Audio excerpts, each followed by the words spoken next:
Q&A. Could I ask you, Richard, in a few words, if you can, say, what led you to make this documentary?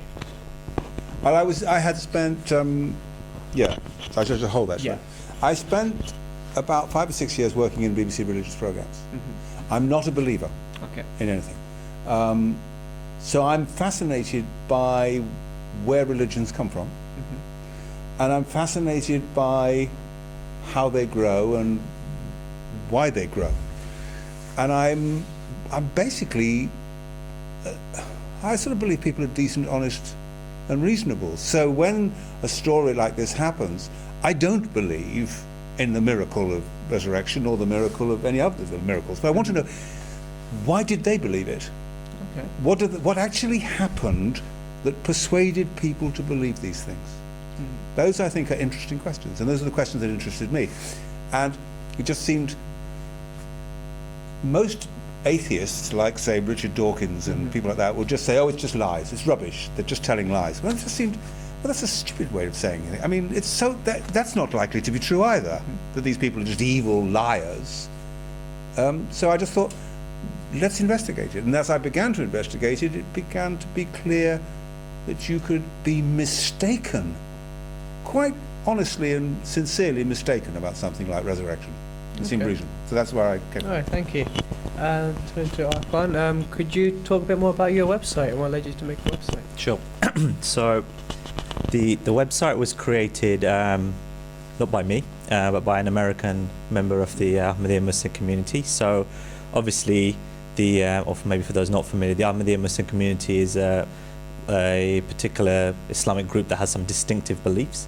And one of those is definitely focused on the topic of the talk today, and what we've explored here about the idea of, actually I'd start it off with the idea at what happened at the crucifixion as well. It's not completely distinctive to Ahmadis, but it's not a traditional Islamic belief of survival. And then also the idea of what happened next and an eventual passing away in the actual tomb again is something quite distinctive, and it being in India as well is distinctive. So founder of the Ahmadiyya community wrote a book with the title Jesus in India. So you can say it's a topic of interest, but I guess what's worth mentioning is the Tomb of Jesus website is not a religious website that takes sort of the Ahmadiyya view and presents it. It takes writings from scholars, experts across all religions. Even if you see in this documentary, for instance, you've got people from many different faiths, and then also on the website there's Christians, there's Sikhs, Hindus, Buddhists, who've all contributed, non-Ahmadi Muslims, other Muslims, Shias, Sunnis, who have all talked about Sufis, who have kind of commented on the same lines as well, people from different parts of the world.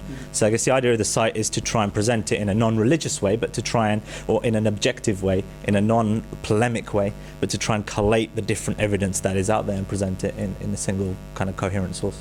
All right, cool. Thank you. I just now like to open it up for the audience to ask any questions. Anyone has any questions? No, go. Come, Jennifer. The longest time it took getting the BBC to agree to be involved in it. They were quite nervous about it. In fact, the person who did commission it was a guy called Richard Klein at BBC 4, who's a Catholic. And then the Americans obviously also were very dubious about it, particularly at the end. I had to write a separate line of commentary at the end. That bit about, this will be the end of Christianity as we know it, had to be a bit softened for the American audience. I can't remember what the line was, but anyway, we softened it. It wasn't too long to make. I mean, all the interviews were done at one particular point. None of the things that any of the interviewees say is that extraordinary. That's what most modern theologians think. What's extraordinary is to put it together and show it to a big audience, because normally theologians say those things to theology students, and mostly we don't go and listen in on theology lectures. So the fact that most intelligent Christians don't actually believe in the resurrection is a bit of a surprise to a general audience. It's not a surprise to theologians or to theology students. So it wasn't that difficult to do. Getting into Kashmir was a bit tricky. And it's got a lot trickier since, hasn't it? Yes. Yeah. Especially to get anywhere near the tomb is very tricky now. And they discourage you going anywhere near it, don't they? And they certainly discourage the idea that Jesus is in there. So I missed out on this opportunity to get this from you last time, but can you tell us, if I'm allowed to ask a question, how you got the footage in Kashmir? Well, we weren't entirely honest about what it is we were going to Kashmir to shoot. I wasn't there. I mean, to be honest, I was the producer and I was the writer, but I had a director called Peter, who's a lovely guy, who's very good at filming things, and he filmed all sorts of things. And I think he did he made it clear he wanted to film about Yusuf, but he wasn't really clear about the whole Jesus story. But so we were sort of a bit general about what we said we were doing, that's all. Yeah, you'd need to have Peter here to be really precise on that one. Cool. Anyone else have any questions? Oh, James, go. I'd like to find out about your personal life experience, say like your, perhaps like the teenage years, like how they were. Why, are you trying to find the root of my non-belief? Are you?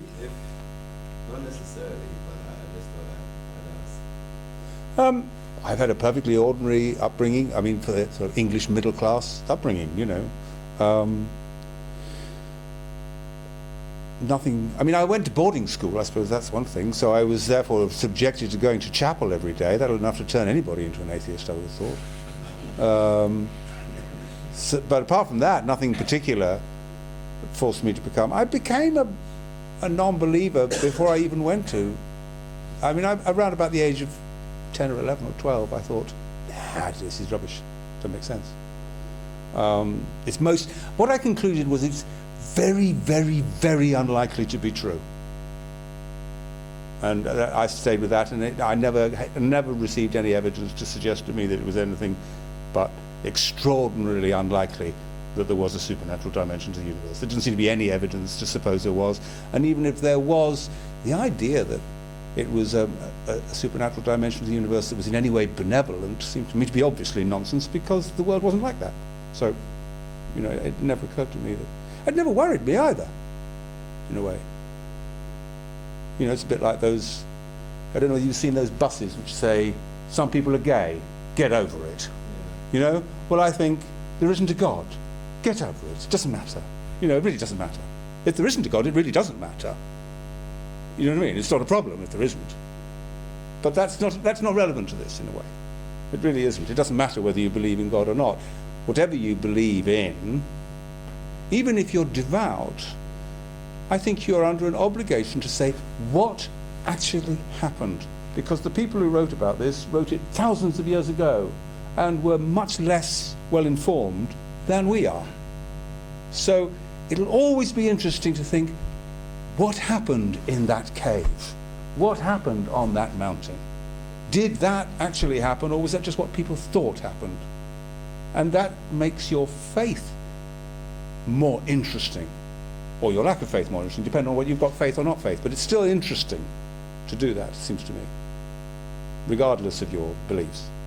So. Cool, thank you. Thanks, Bill. Anyone else like that, Steely? Go for it. I wasn't too clear about what the Gospels were trying to say about the second coming. It seemed a bit quick, didn't it? I apologise for that. There is no ascension in the original Gospels. That was a big I mean, I didn't know that. It was only when I started investigating that I discovered that it's not there. It's in the bits that were added in hundreds of years later. So that seemed to me to be interesting. If you take out the ascension and then you reread the Gospels, what you get is Jesus saying, I'm going away, but I'm coming back. And even Paul says in his epistles later, when people write to him, you know, from the Ephesians and whatever, say, when's Jesus coming back? And he says, in your lifetime, don't worry about it. Soon.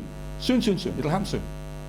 There's no suggestion at all in any of the Gospels or in the Acts of the Apostles that Jesus is coming back on clouds of glory and none of that's there. That's all brought in later. He's gone away, he'll come back.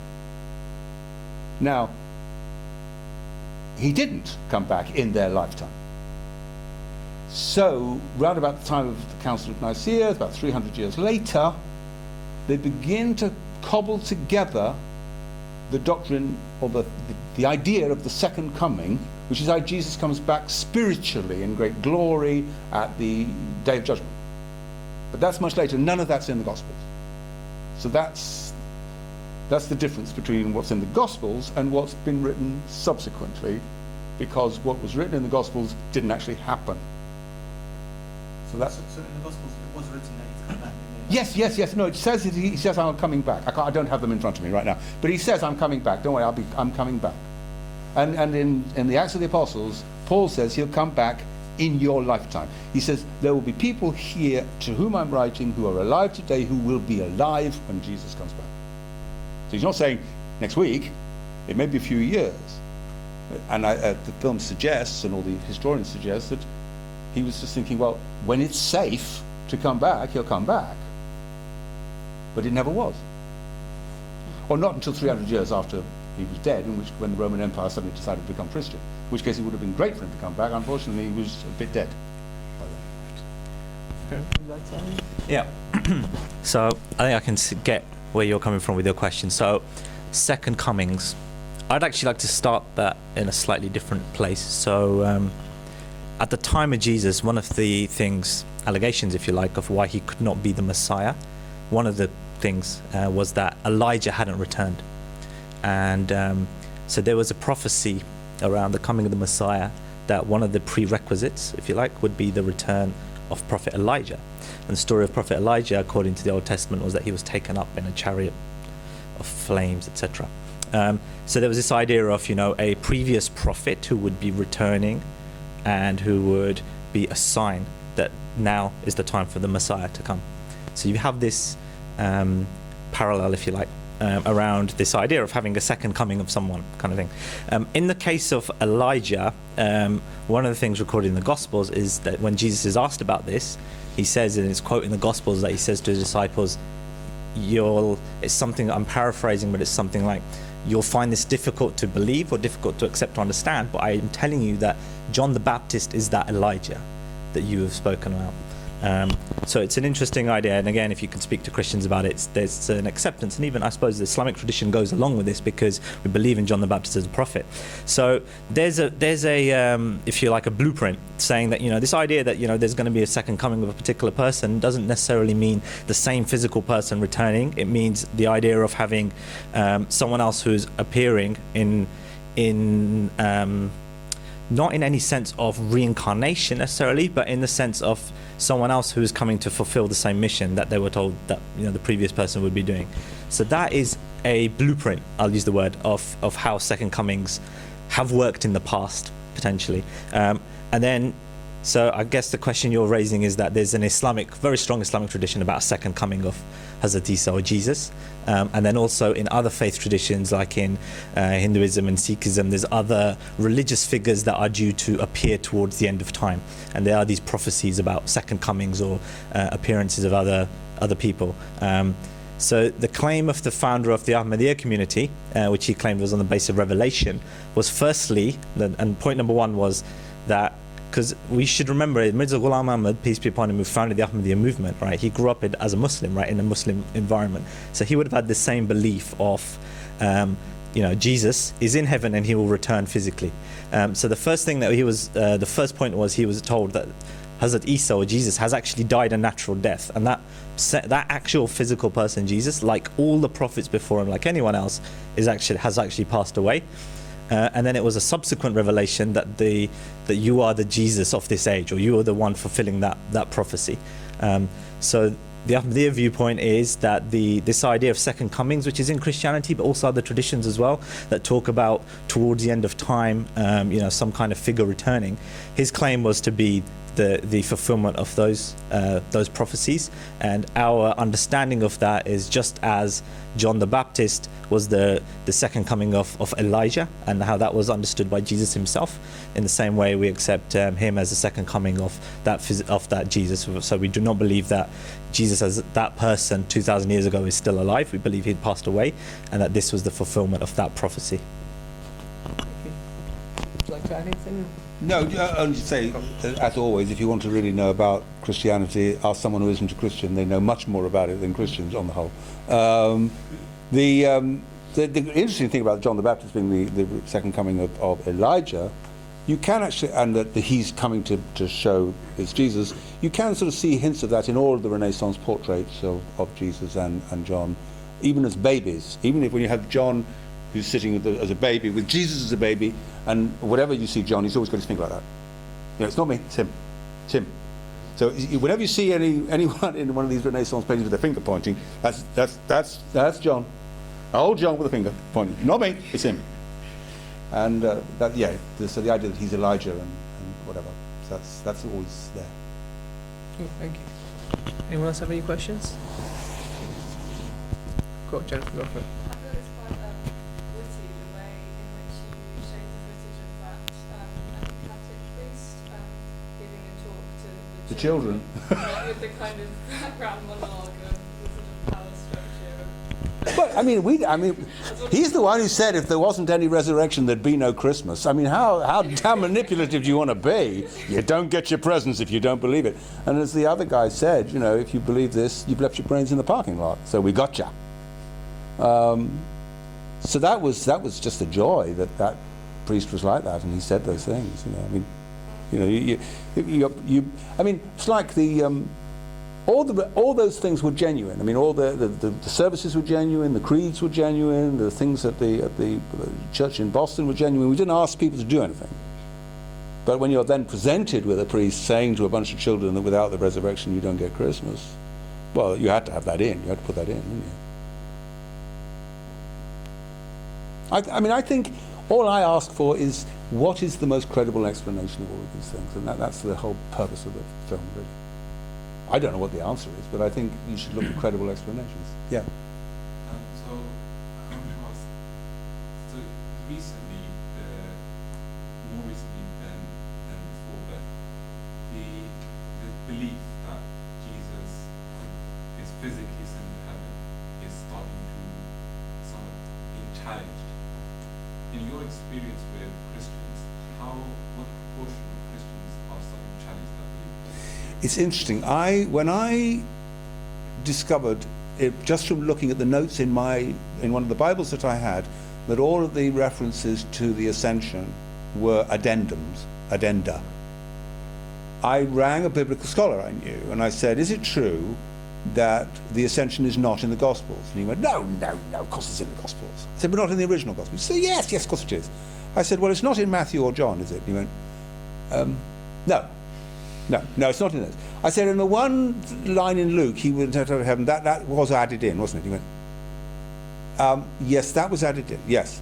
And I said, and the bit in Mark is in the last verses, which were added later. He went, yes. So I said, it wasn't in the original Gospels then, was it? And he went, no, it wasn't. And he really hadn't, he'd never really thought he'd never thought that through.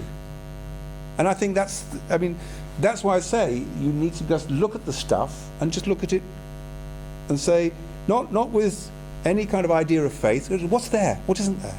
And when you find that something just isn't there, you think, well, that's odd. It's an odd one.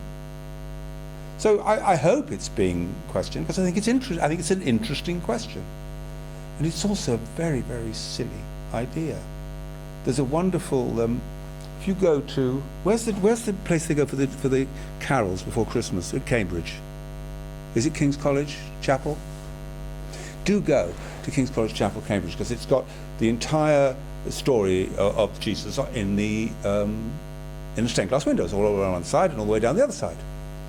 And you get right to the last one, and you have to actually nip around to have a look. You get to the Ascension, and it's all the disciples looking up like that. And you know, a weird one. And right at the top, it's like Monty Python. There are some clouds and 2 feet sticking down out of the clouds. Those are Jesus' feet, just before he disappears. It's a very, that's why you don't normally see it. But it's worth a look. It's a wonderfully comic view. Thank you. Would you like to add anything? Would anyone else have anything to add, to ask? No? All right. Sorry. Ramon, you're gonna go for it. So, if Jesus didn't ascend to heaven because it's not in the Gospels, what do you think actually happened? Because there's the view of the Sabbath forms, and there's the view of the Kashmir. And in the regards to Kashmir, Jesus says that there are other sheep and people who will have together, and that in my message too, that there's one flock and one shepherd. He also says a prophet is not accepted in his hometown, in his home nation. He doesn't say home nation, he says hometown, and it's because when he's in Nazareth, they are pretty beastly to him.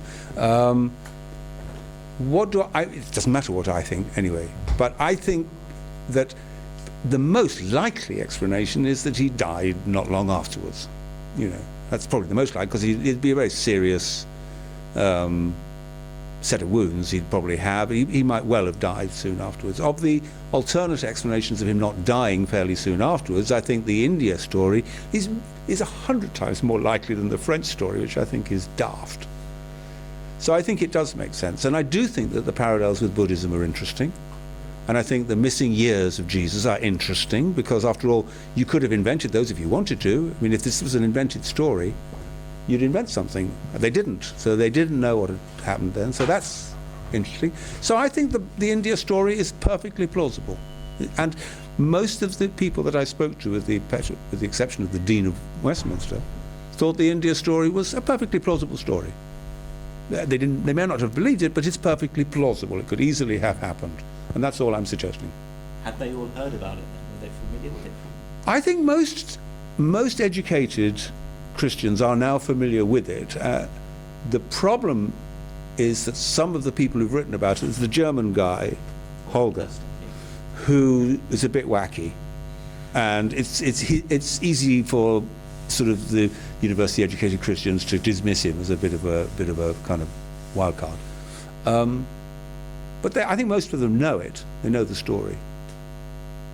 But it's amazing how many don't know things like the ascension isn't in the Gospels, or the contradictions in the resurrection story. That's the things that really triggered it for me. I knew about Holger because we'd done work with him on the Turin Shroud, which he's also got some really interesting ideas. So I knew him from that. But that wasn't what he didn't convince me. It was the anomalies that convinced me there was a story worth telling. Just a little bit, yeah. So I guess, and also trying to add some Islamic commentary as well onto this, so that that's fine. So I guess the Orthodox Islamic view is very much, or predominant Orthodox view is that Jesus wasn't placed on the cross at all. Someone was put in his place, and that Jesus was saved from the whole ordeal.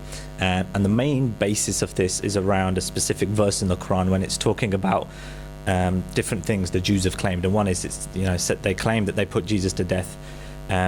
However, they did not, nor did they crucify him, but it was made to appear this way. Now, again, it's a real fascinating topic, but the verse, if you dig into the verse and you look at the Arabic terms used, for instance, after it says it was made to appear this way, that the Arabic word there, shubi alayhim, is this how it was made to look or resemble?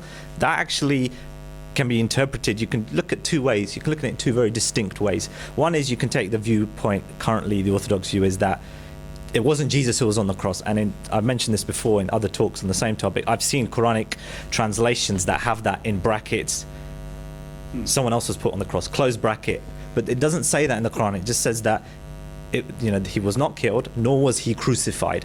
And the word used for crucifixion, again, you can get quite technical, but it's more, nor, if you want to translate it fully accurately, it was nor was he killed via crucifixion.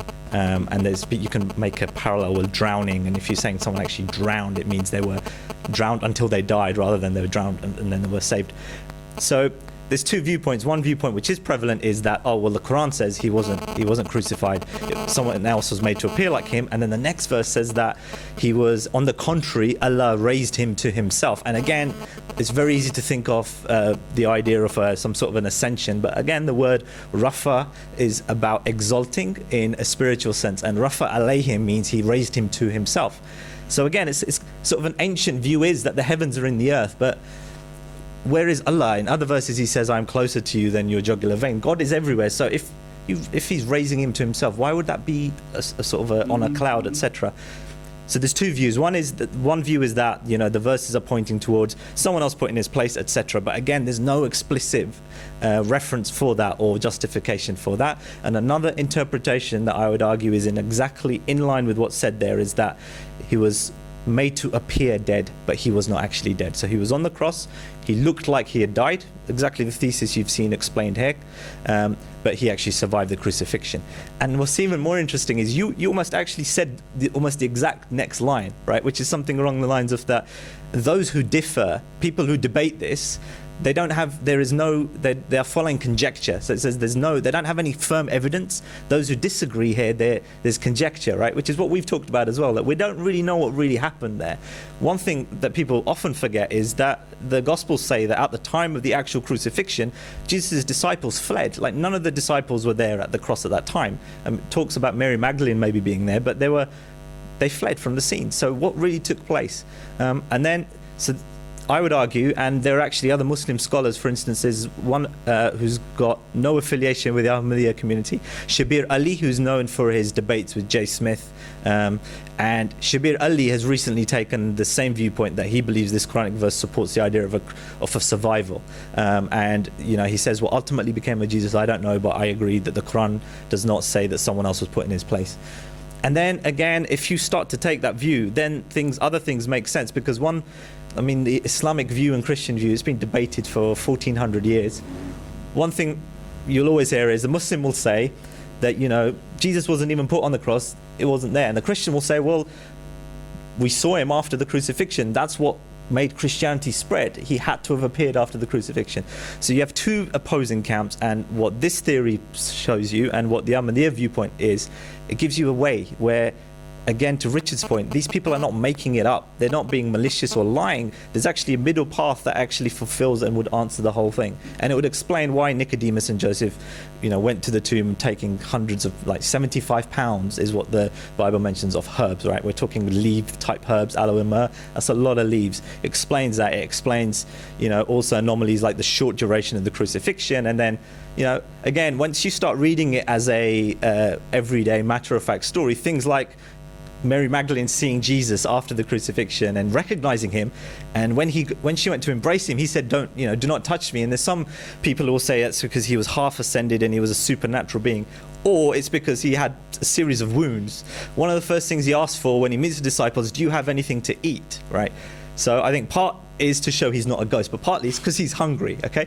So there's certain things where when you read the narrative again from a more rational, logical perspective, it rings true as something very real. And again, if you look at the post-crucifixion stories in the Gospels, which Orthodox Muslims would say again are fabrications, but you know, I would say are authentic accounts. They talk about he always meets his disciples in secret, and you know, he basically, if you read it, he's not someone who's openly announcing it in front of huge crowds that, look, here I am. He's meeting them in secret, and it's often he'll meet them in one place and he'll say, I'll meet you again somewhere else. And you can, if you plot on a map, I remember doing this once, he was moving. If you look at the direction in which he's moving, there is an actual movement of where the sightings are, and they're in a direction outside the Roman Empire, as we saw. He's definitely on the move here. So it would be consistent with someone who is almost of a refugee type figure, trying to keep a low profile, but still meeting his disciples, and it just gives you a more consistent, real narrative.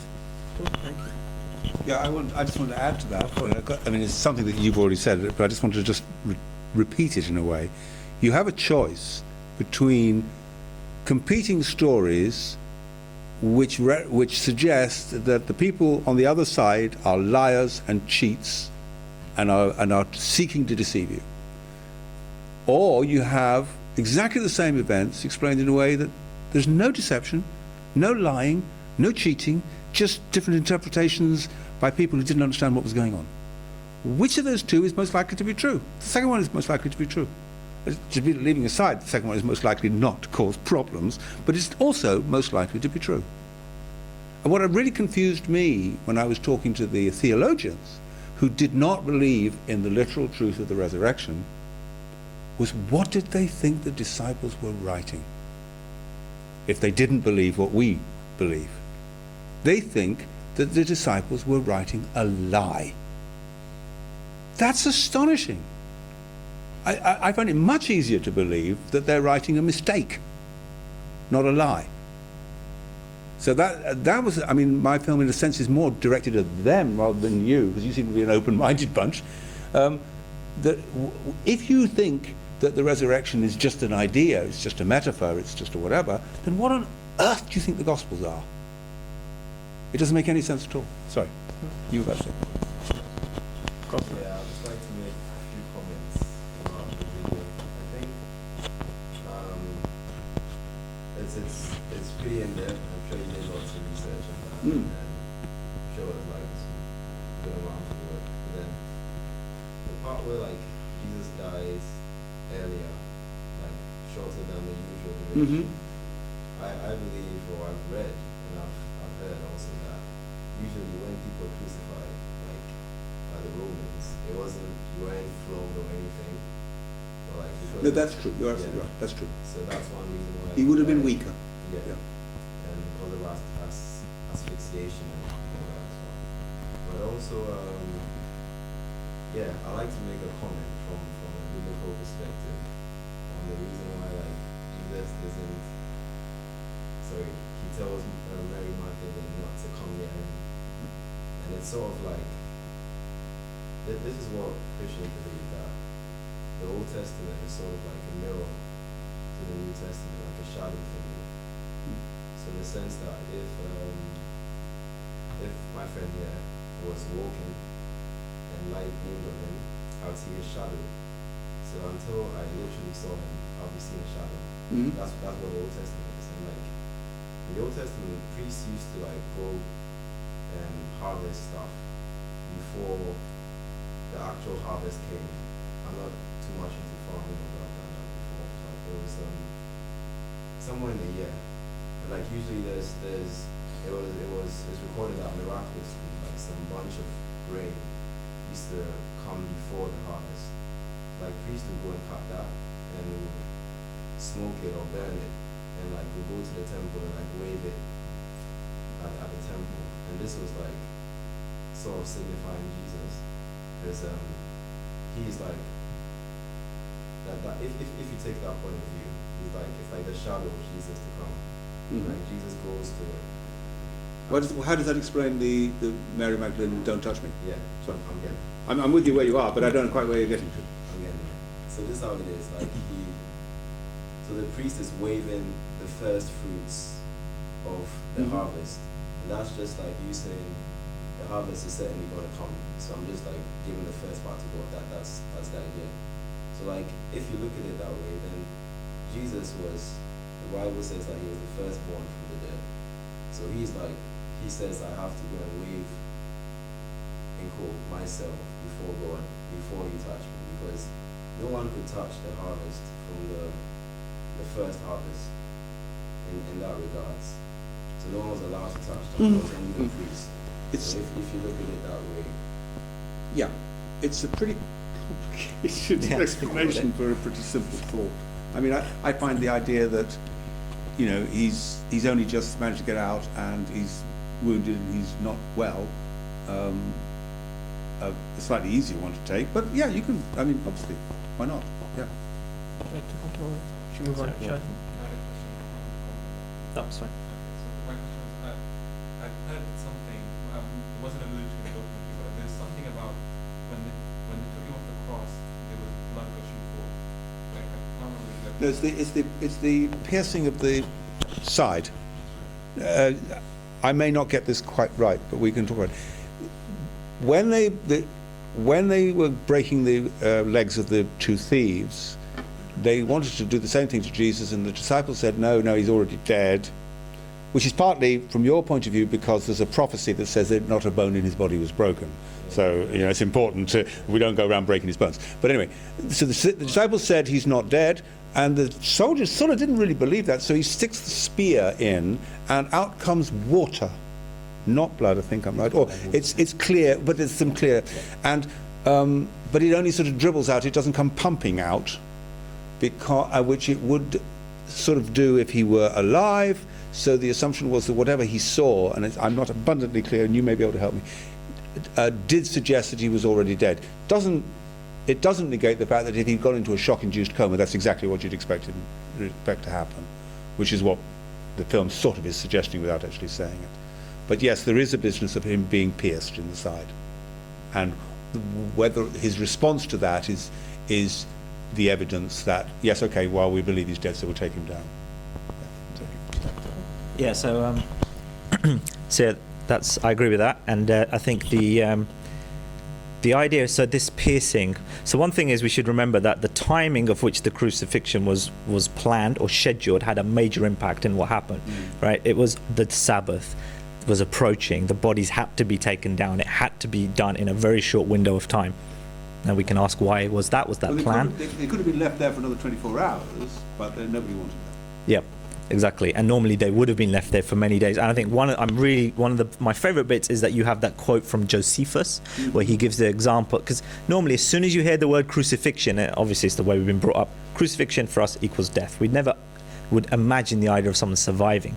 But there you had an example from Josephus, so nothing to do with the Jesus story, but the same time and the same era and the same area, roughly.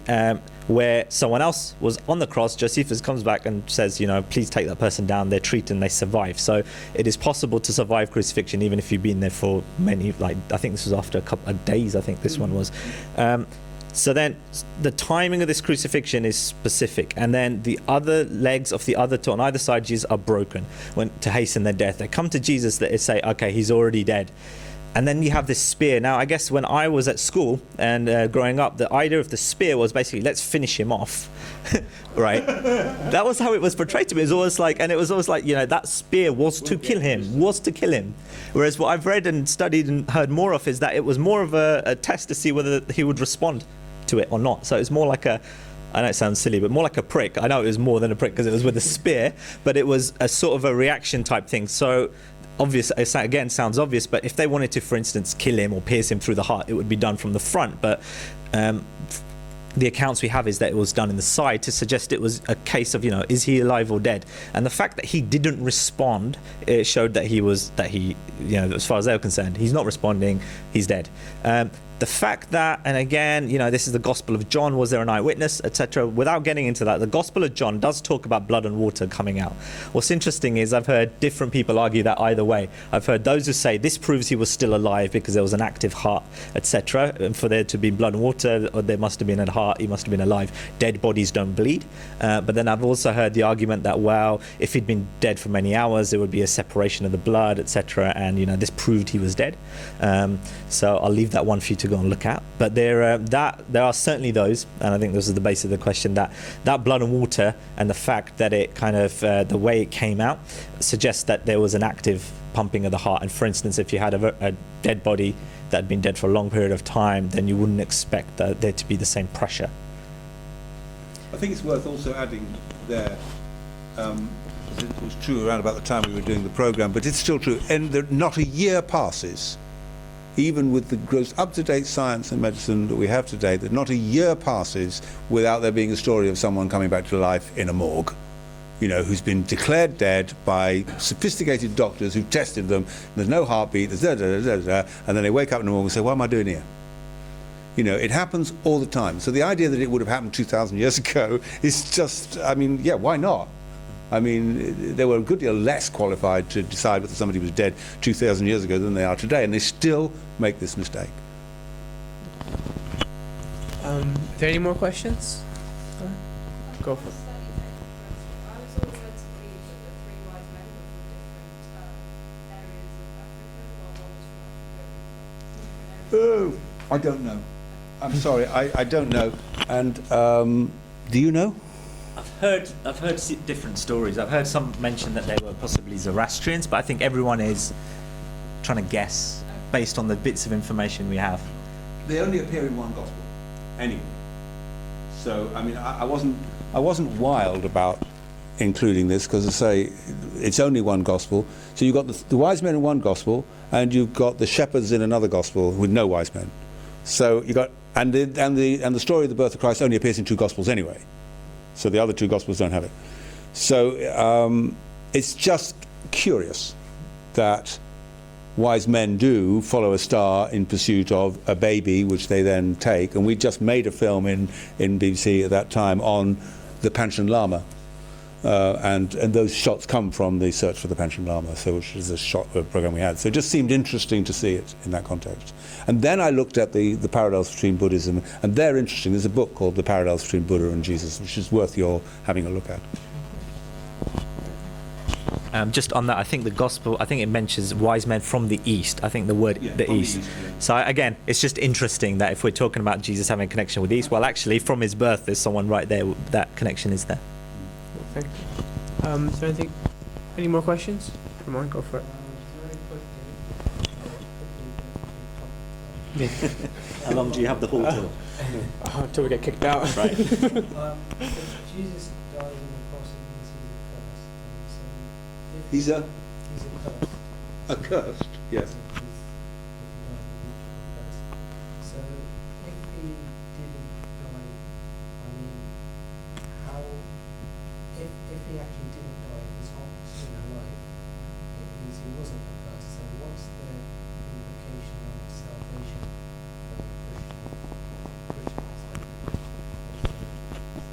Ask a Christian. Well, I mean, I don't even really understand the concept of accursed and not accursed in this situation. What I think is interesting about Christianity, and if you take Jesus and Muhammad, they are two very different characters. One is a huge success story, one is a failure. Jesus dies an executed criminal, which produces a completely different theology.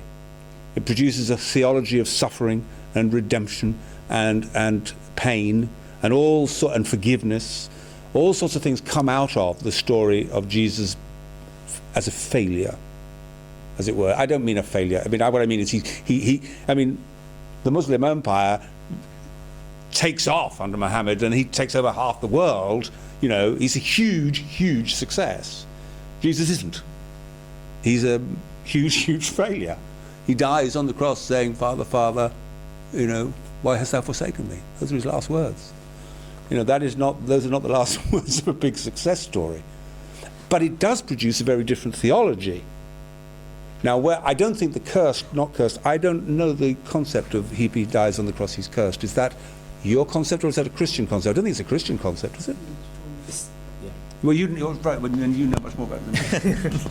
So yeah, it's the Christian concept of salvation, etc. So correct me if I'm wrong, but it's the idea that he took on the curse, that a cursed death atoned for the original sin that was passed down through generations, and through it's that whole, it's those whole ideas, and it's interesting because that's one thing. I mean, this story, and again, it's not this isn't why we believe it, but if you believe this, it would be that, well, actually, he didn't die for a start, so the plots against him failed. Secondly, he survived and then carried on a successful ministry, preaching to hundreds of others across thousands of miles. So it kind of retells the story of Jesus as more of a success, which is another interesting aspect. It is the end of Christianity as we know it. It's a different form of Christianity, which I think is just as interesting. Yep. Because he's more successful under this version than he was, but not so successful in terms of, I mean, the Christian religion that's founded on the basis of his crucifixion and resurrection, of course, is a great success, obviously. But what interests me about that, and I'd love to get into that in greater detail, is the effect it has upon the theology and philosophy of the great religions. If you take Christianity, Islam, Judaism, and Buddhism, and maybe Hinduism, and then look at how the life stories of the people involved affect the theology that those religions represent. That's sort of interesting. I haven't done the work, but it might be interesting to do. Probably the next documentary. Yeah, maybe another documentary, yeah. The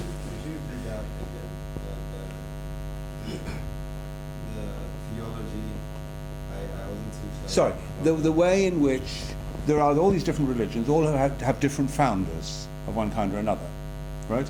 And actually, I'm not sure about Sikhs and Hindus, how that's... Well, Sikhs have a founder. How's the Hinduism? Sort of whatever. Yeah.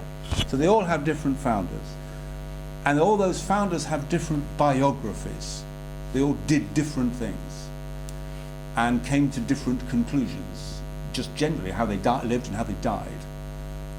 and how their biographies inform the theology of those religions. All the stuff about, sacrifice. Sacrifice is huge in Christianity. Well, of course it's huge in Christianity. God sacrifices his only begotten Son.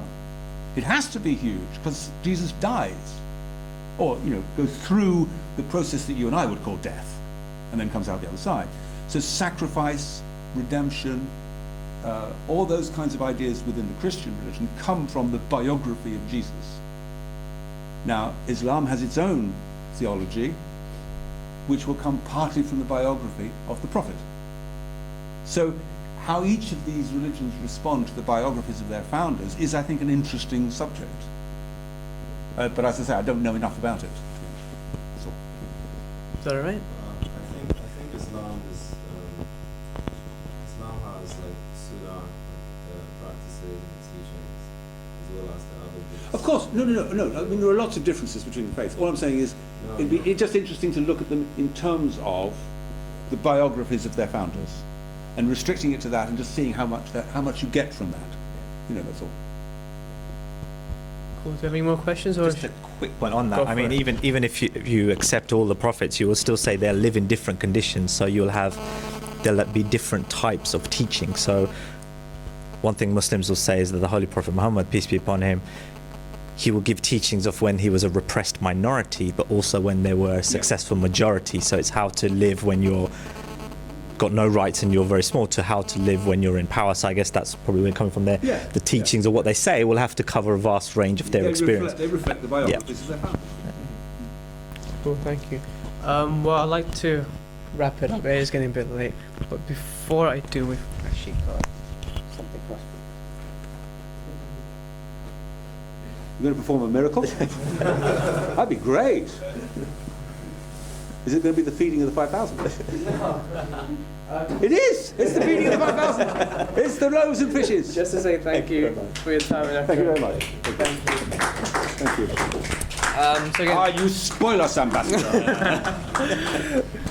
so yeah, again, thank you very much for coming down. Last word to the audience, thank you for coming. Thank you. If you would like to see more events like this, please do sign up. We have a sheet somewhere. Please do sign up, and yeah, thank you. All right, good evening, everyone. Cheers. Thank you.